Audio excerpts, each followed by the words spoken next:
I have this like weird 7-year window that I fall into where I seem to go into a battling phase, a warring phase. Then I go into a peace phase, which then brings prosperity. And then prosperity ultimately allows me to kind of see something bigger, greater, which then as I strive for something more, puts me back into a warring phase. I think your deepest relationships are built in war. It's arm in arm. There's a camaraderie there, but they're almost realized. Like you start to see the benefit of those relationships in peacetime. It's realizing in peacetime the people that are around you, the people that helped you get to this place. If you're in a period where you are warring, where you are struggling, where you are growing, identifying the value in it, I think is really, really important, because I think sometimes we reject this feeling of like, why am I warring? Why am I going through so much? Instead of just embracing it and saying, wartime leads to peacetime, peacetime leads to prosperity. I think it's more about embracing whatever it is in your life that then moves you into peace.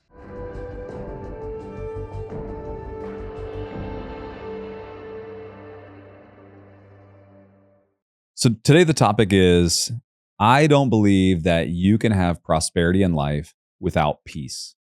Prosperity never comes in the time of war. However, the human life is actually cyclical. We all go through periods of struggle. We all go through periods of peace. We all go through periods of prosperity. In my own life, as I've actually looked at the years, I actually think that there's a timing on it. I have this like weird 7-year window that I fall into where I seem to go into a battling phase, a warring phase. Then I go into a peace phase, which then brings prosperity. And then prosperity ultimately allows me to kind of see something bigger, greater, which then as I strive for something more, puts me back into a warring phase. In doing this, I started looking historically at the largest periods of peace and what those derive from and what they ultimately brought.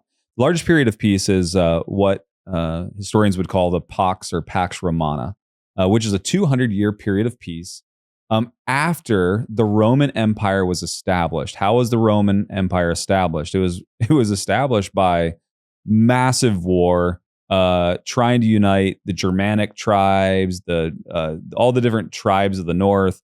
And you saw this massive, massive war. And this wartime brought about 200 years of peace. The interesting part about that period of peace is that then that's when prosperity comes. So war brought peace, peace brought prosperity.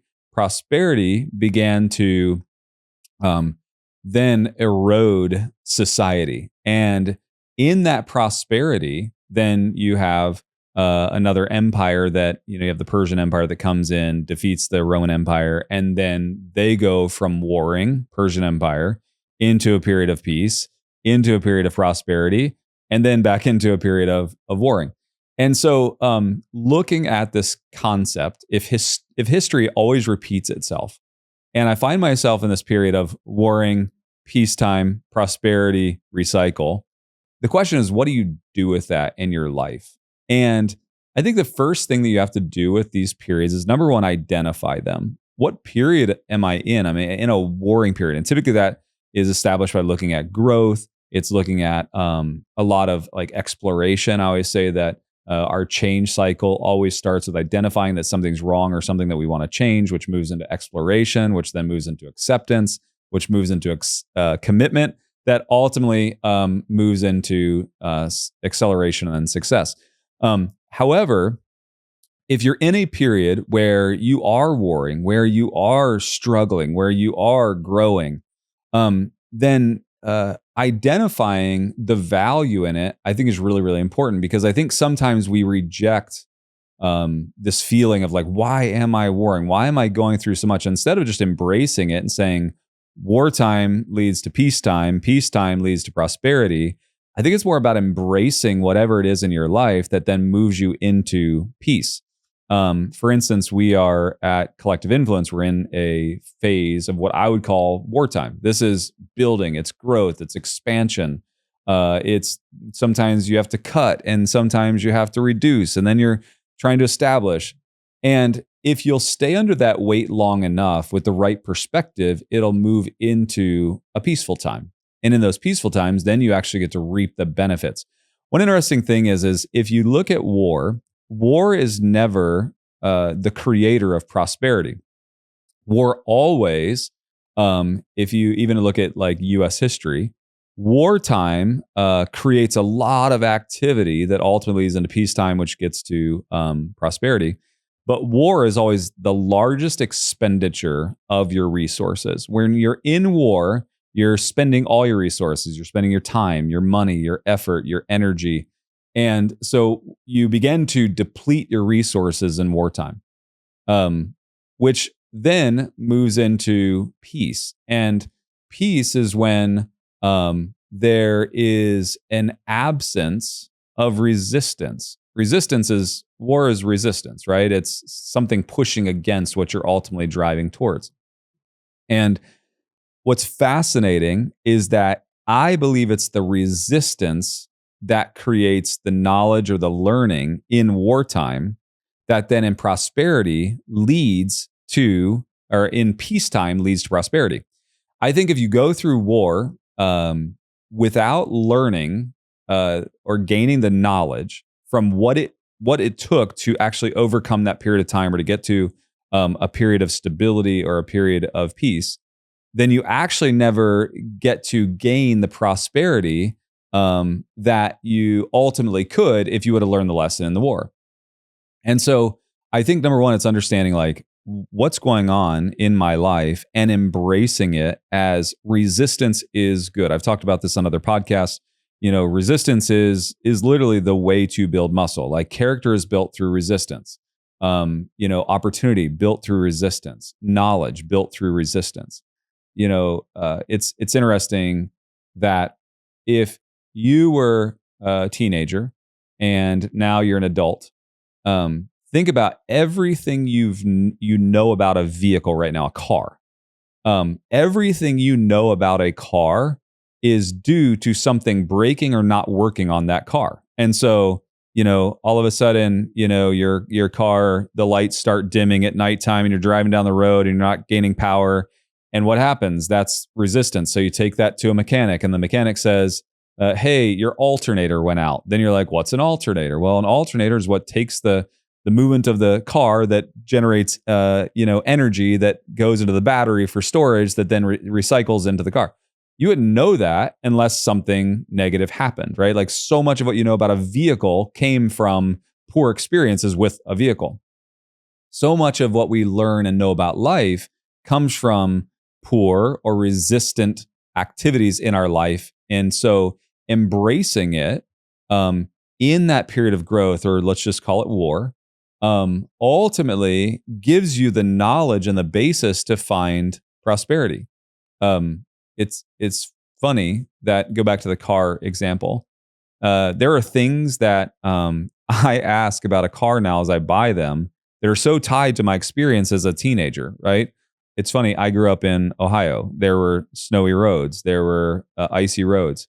And the most recent vehicle I bought, I'm so excited about this vehicle because it's actually all-wheel drive. It's the only all-wheel drive that Porsche makes.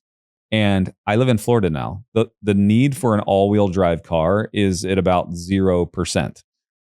However, there's something about me that when somebody says rear-wheel drive, I think like, oh, that meant a ditch while I was trying to, show off with my friends in wintertime in Ohio. There's like all these things, but what does all that knowledge come from? It comes from periods of growth, periods of war.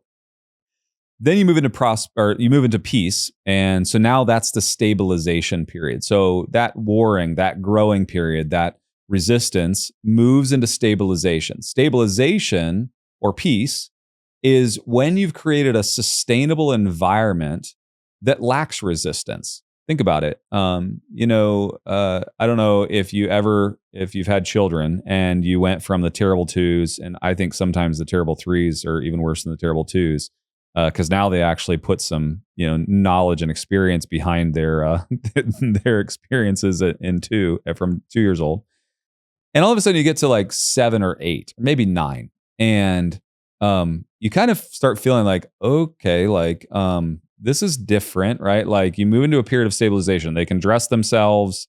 They tell you when they're hungry. They don't just cry, right? Like they tell you what they need when they need it. They are kind of self-sufficient. My 10-year-old now, he gets up by an alarm clock. I don't have to actually physically go get him out of bed every day. And you move into that period of stabilization.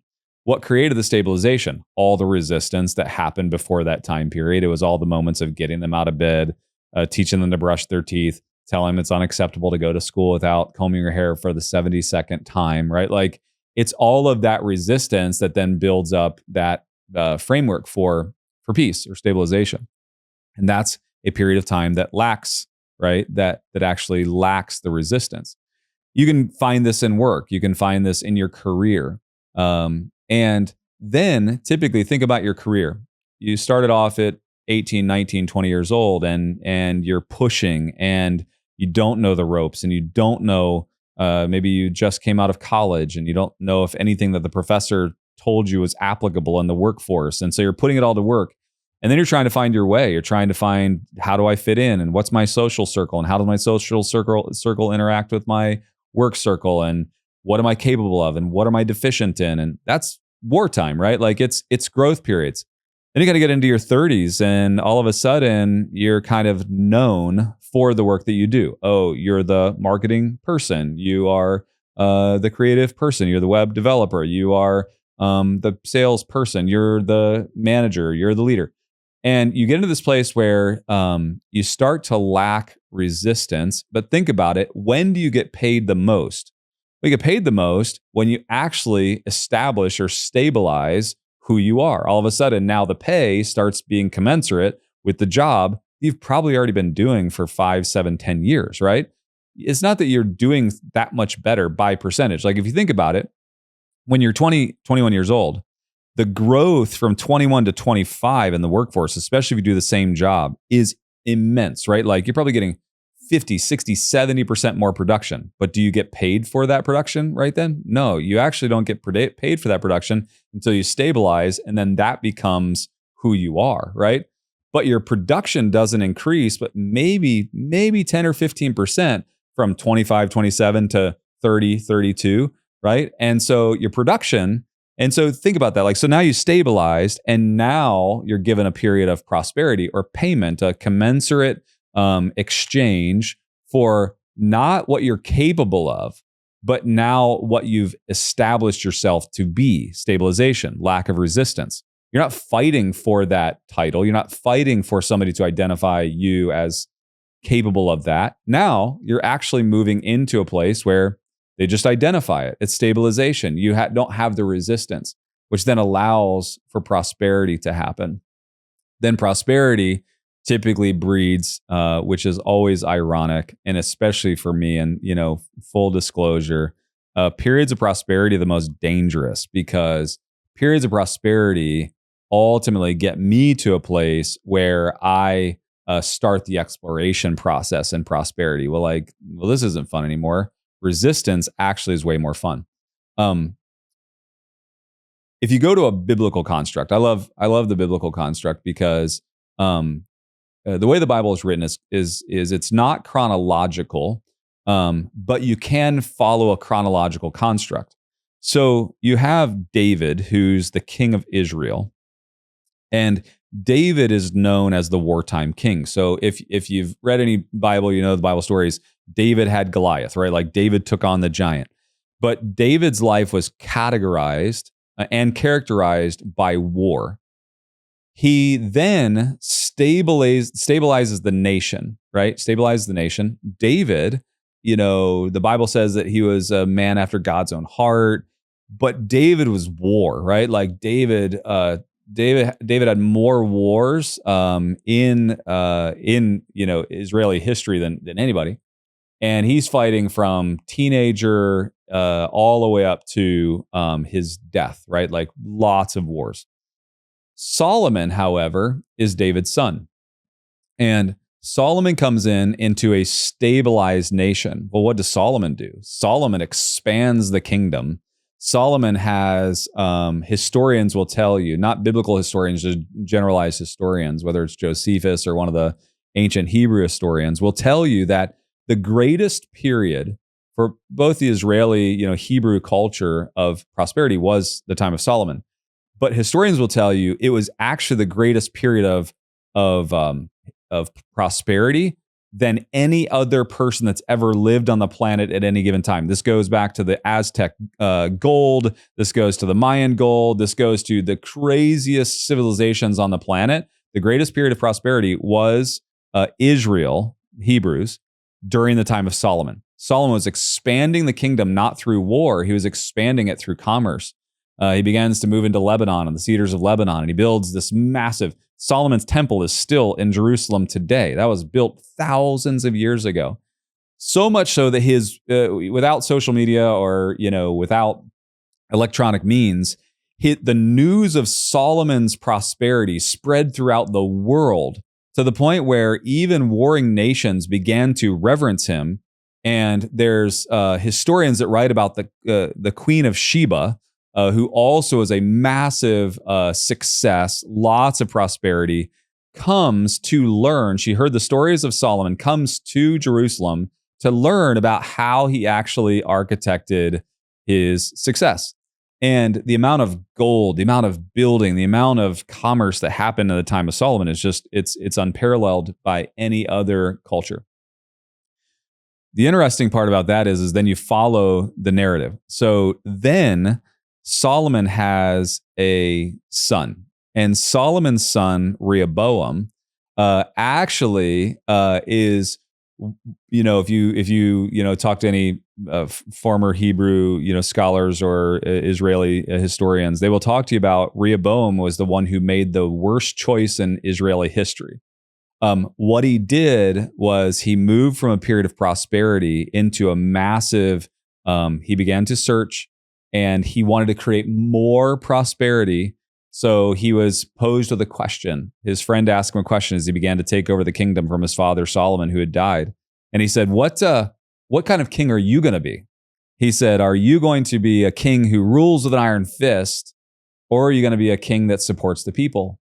And he said, if you've seen what my grandfather, my father have done, he was like, I am going to rule even stronger. Within years, he divides the entire kingdom. He has a massive revolt. The kingdom is never together again. You have the Israeli kingdom and the kingdom of Judah, but it's like you really have now this like separation and division, which ultimately brought massive war. And then you have other ancient cultures that came in and ultimately took over. Babylon became the victor and the captor, and took all of the Israelis into captive. That's the last time that Israel as a nation has been divided and had that level of prosperity. All of these things are historical references. I talked about Pax Romana. I talked about the Hebrew kind of history, talked about children. But I think that there's an applicable point here that if you're not going to allow history to repeat itself, the question is what do you actually want in your life? And if you want prosperity, then understand that prosperity is actually fleeting for most people. And you cannot, to my original point, get to prosperity without peace. Whatever you're doing in your life today, you have to take an assessment of it and determine why is there so much resistance in certain areas? And what would it take to actually create stabilization or peace?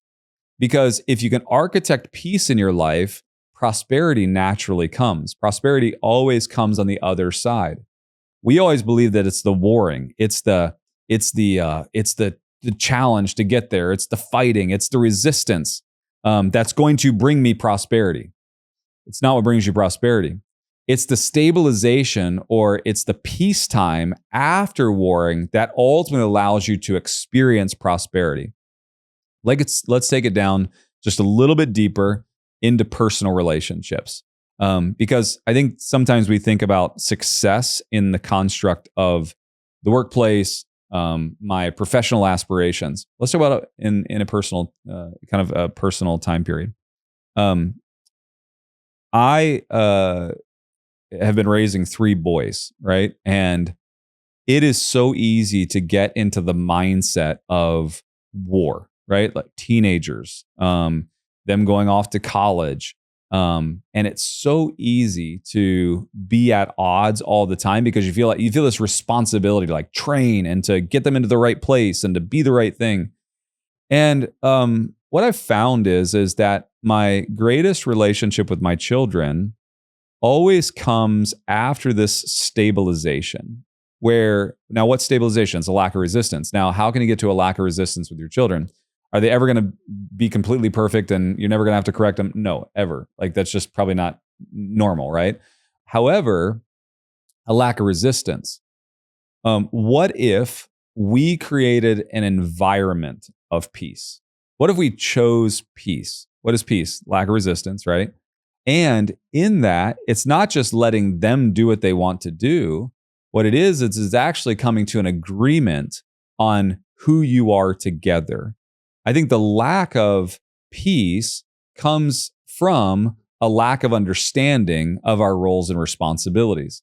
Go to your company now. I think the lack of peace in your organization is a lack of understanding of roles and responsibilities. I think that's the core foundation that's missing in so much is the communication of what am I responsible for, and am I willing to just get under that weight?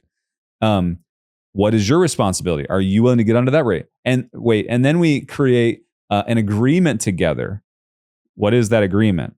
That's the foundation, the establishment of peace. You said you could do this. I say I could do this. Now we get to live in a harmonious state, peace, and then you get to experience prosperity. I don't think that you will ever get to prosperity while you're warring. I don't think you'll ever get to the prosperity you desire while pushing, fighting, working.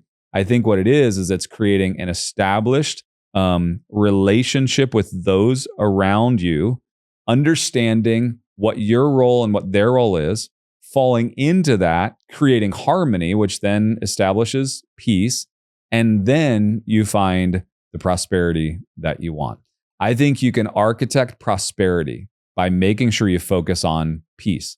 Peace, however, is not just you giving up everything you believe in. Peace is not you just giving in to everybody that's walking all over you.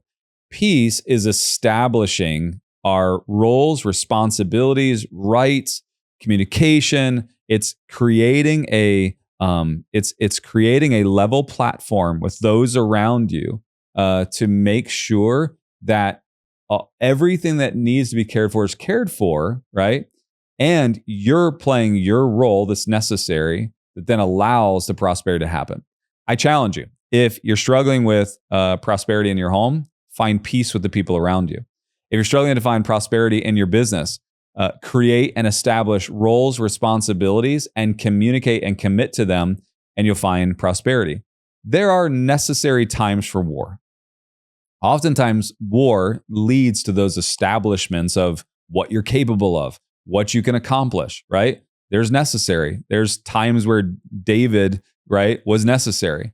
But Solomon doesn't happen, right? The prosperity doesn't happen unless David is warring. There was a necessary piece to that.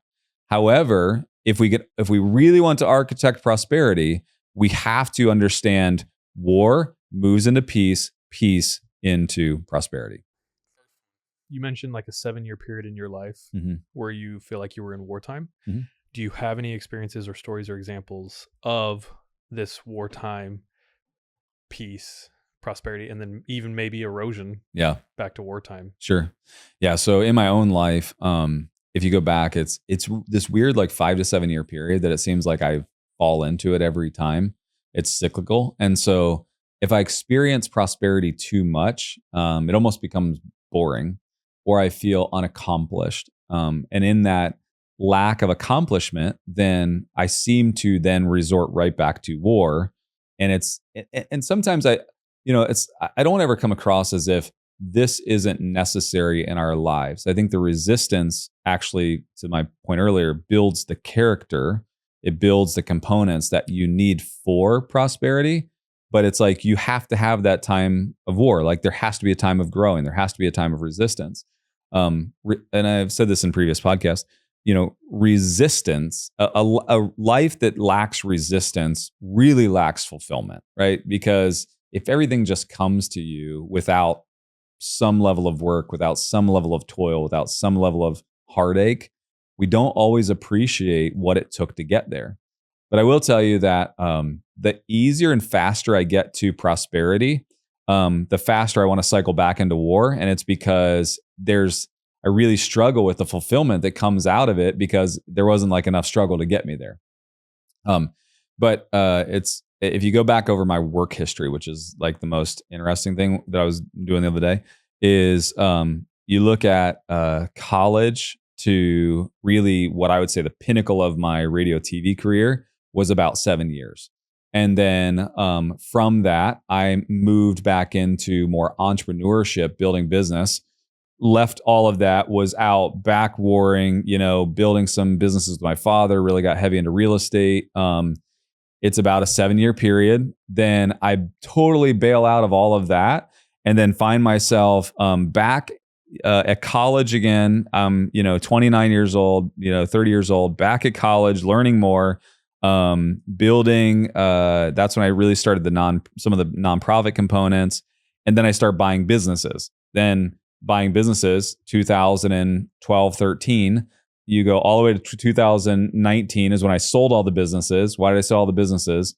Well, because there's a lot of prosperity, and then I'm going through this period of prosperity again. And then what do I do in 2022? I start Collective Influence with Andrew. And so what are we doing from 2022 to 2024?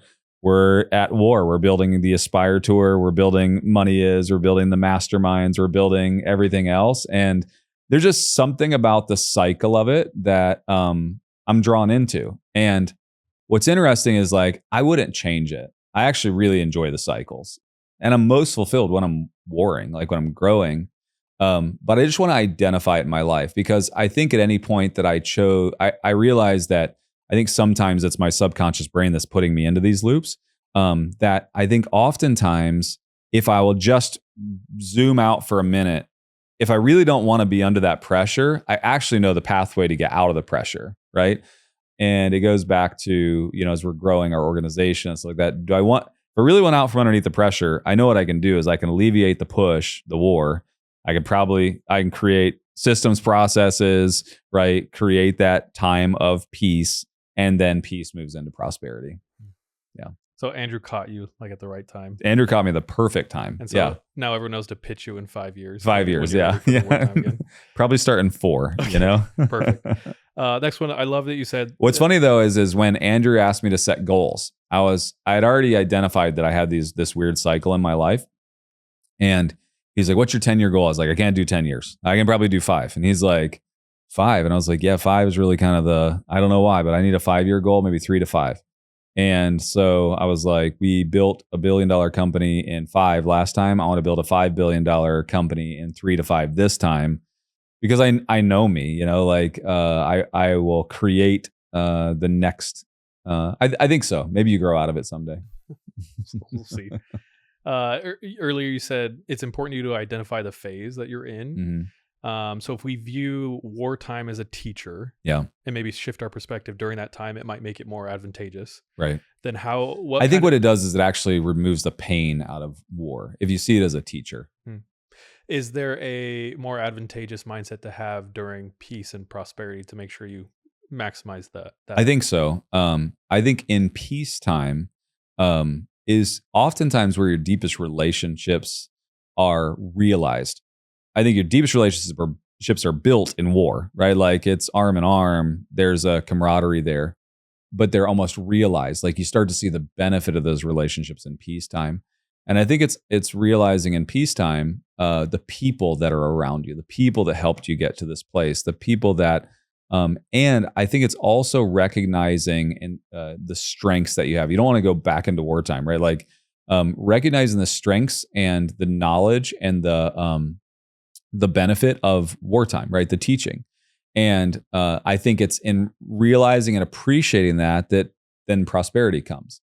In prosperity, I think the mindset has to be, I think it's living in the moment, and I think it's being present. Most entrepreneurs, we fall into this rut where it's the next mountaintop, the next mountain up, the next mountaintop. And I think for me, what I've realized is in those moments of of heavy prosperity, that it's important to not jump back into war, to experience the prosperity, to really reassess and reevaluate. And I think that that's the time period that you should be reassessing and reevaluating. I think too many people try to reassess and reevaluate in war, and I think in wartime it's time to put your head down. I think it's time to work. I think in peacetime it's time to really realize, and it's time to absorb and understand. And then I think when you get to a place of prosperity, I think it's time to really reassess, and be present, because we all have prosperity at some point in our life. It's just varying degrees. 100%. I could definitely see people who would argue against you Mhm. and claim that they require the chaos, they require the wartime. What would you say to people who feel like they need the wartime to be prosperous, or they don't need peace to be prosperous? Yeah. I think that if you backed them up and you got them into a place where they could see themselves from afar, I think you'd realize, and I think they would realize, that what they're doing in this perpetual war is never actually getting to experience fulfillment in what they've created. I know a lot of people like this, and a lot of people like this, they can't help but create messes. The mess is the war, because the mess actually gives them the resistance, which actually makes them feel, maybe needed or necessary. And then they actually never get to prosperity. My business partner, Andrew, he fell into this trap a lot in his life. And we've talked about it from stage a lot, where he would literally start a business, get it to 5 billion, capsize it, sell it, do something, and he'd move right back into a business. And he would try to experience the prosperity while he was warring at all times, but you never can actually feel it. You never actually get to enjoy it. There's never a time to be present because you're always at war. It's like you built this castle, but you're always outside of the castle, warring with people, and you talk about the castle you built. You actually never get to go live in the castle and enjoy it, right? And so he would talk to me about that at length over the past years, where he would build and build and build, and then he'd capsize it, and then he'd build and build and build and capsize it. And very rarely in his life, I think up until recently, he really has struggled to enjoy that period of prosperity.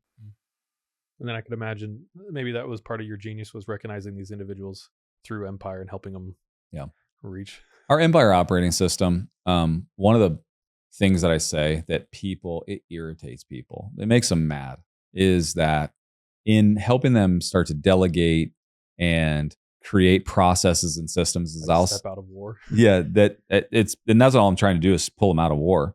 I believe that, in the 5 phases of business, it's startup and perseverance are war, and viability is peace, and scaling.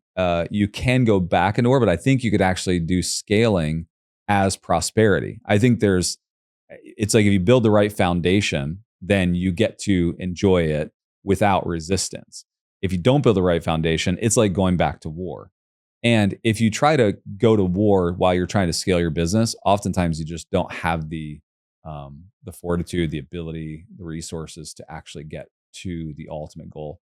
But yeah, I see it in a phase of business as well. And I think, pulling people out of war oftentimes is the hardest thing, right? I mean, think about it naturally. Like, how many times has somebody walked off the battlefield in Afghanistan and then they have a really hard time, re-engaging in society? Going back to being a civilian is really, really tough for a lot of soldiers.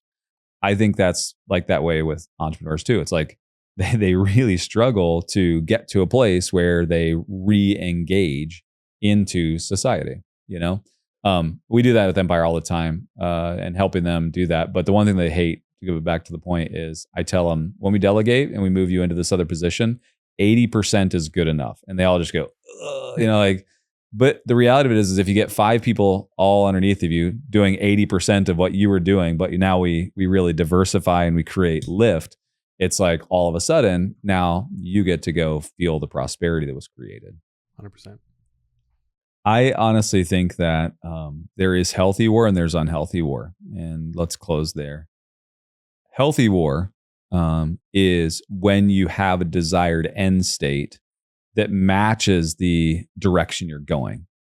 Unhealthy war is just creating conflict for the sake of conflict.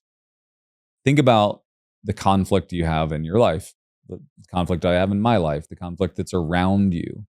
Is it just indicative of your character and who you are, and that's just what you do? You create chaos and messes? Or is your war, was it intentional?